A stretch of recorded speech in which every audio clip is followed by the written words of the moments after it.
बघतो की आपली जी संविधानिक वाटचाल आहे ती मागच्या 75 वर्षाची कुठल्याही राज्यघटनेकरता 75 वर्षाची वाटचाल ही काही खूप मोठी कालखंड नाही आहे. परंतु या 75 वर्षाच्या कालखंडामध्ये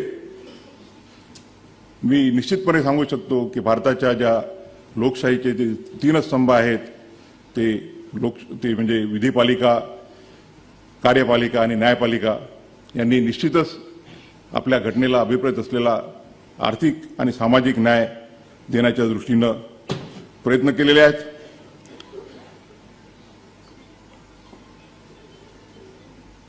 लोकसाहेबांनी उल्लेख केला केशवानंद भारतीच्या जजमेंटचा. केशवानंद भारतीच्या जजमेंटनी बेसिक स्ट्रक्चरची संकल्पना आणली. प्रश्नच नाही की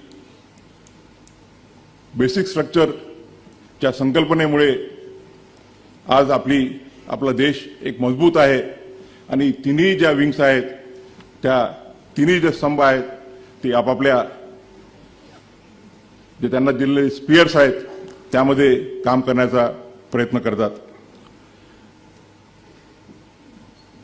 कार्यपालिकेने आणि विधिपालिकेने अनेक असे कायदे अंमलात आणले, अनेक अशा गोष्टी केल्या की ज्या दृष्टीनं सामाजिक आणि आर्थिक न्यायाची जी संकल्पना आहे ती पूर्णत्वास नेण्याच्या दृष्टीनं प्रयत्न करता येतील. न्यायपालिकेने सुद्धा असे जे कायदे आहेत त्या कायद्यांना मान्य केलेलं आहे. परंतु केशवानंद भारती ही एक दुसऱ्या गोष्टीसाठी त्याचं महत्त्व विजत करणं मी माझं कर्तव्य मानतो. 1973च्या अगोदरचा जर आपण प्रवास पाहिला, मगाशी जामदार साहेबांनी माझ्या गोव्याच्या भाषणाचा उल्लेख केला, तर आपण बघू की 73च्या अगोदरचा जो कालखंड होता त्यात directive principles are subordinate to fundamental rights आणि whenever there is a conflict between directive principles and fundamental rights, the directive principles will have to give a go to the fundamental rights. परंतु 1973 मध्ये जरी basic structure डॉक्ट्राईनवरती एका 6 जजेस एका बाजूला होते, it was pertaining to the amending powers of the constitution. 6 जजेसनी म्हटलं की भारताच्या पार्लमेंटचे कॉन्स्टिट्यूशन अमेंड करण्याचे जे अधिकार आहेत ते असीमित आहेत आणि काही घटना दुरुस्ती करता येऊ शकते. 6 जणांनी म्हटलं की नाही, असं करता येत नाही आणि फंडामेंटल राईट्सला बिलकुल हात लावता येत नाही, दे आर अनटचेबल्स. परंतु ज्यांचा उल्लेख केला ओक साहेबांनी ते न्यायमूर्ती HR खन्ना आणि त्या अगोदर HR खन्नांच्या अगोदर अमरावतीचे JR मुधोळकर यांनी 5 जजेस बेंचमध्ये उल्लेख केला की त्यांनी आणि जस्टिस हिदायतुल्लांनी की we require a stronger reasons to hold that the powers to amend the constitutions are unlimited. Justice Mudholkar म्हणाले की can a parliament be given a power to change the basic features of the constitution. ते म्हणाले if we permit so, it will be permitting rewriting the constitution, not amending it.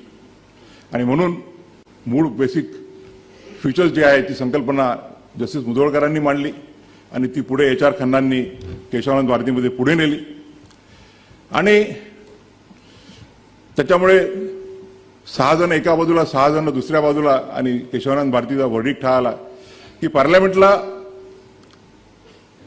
Constitution amend करण्याची power तर आहेतच, परंतु ते जो मूळ गाभा आहे, जो बेसिक स्ट्रक्चर आहे त्याला पार्लमेंट हात लावू शकत नाही. मग ते सुप्रिमेसी ऑफ द कॉन्स्टिट्यूशन आहे,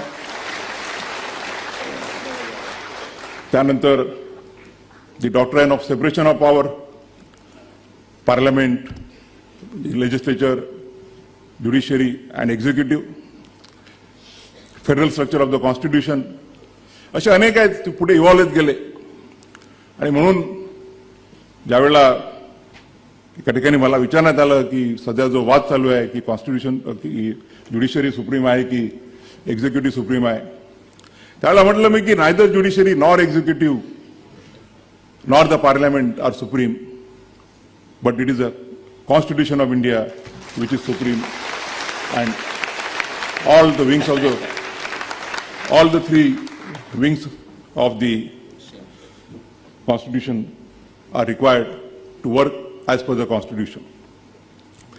आणि मला आनंद आहे की गेल्या केशवानंद भारतीच्या नंतरचा जो 50 वर्षाचा आज 52 वर्षाचा कालखंड झालेला आहे, त्या केशवानंद भारतीचं जे जजमेंट आहे त्यांनी देश नुसतंच मजबूत आणि सुदृढ नसून देश सामाजिक आणि आर्थिक समानतेच्या दृष्टीनं प्रगतिशील आहे.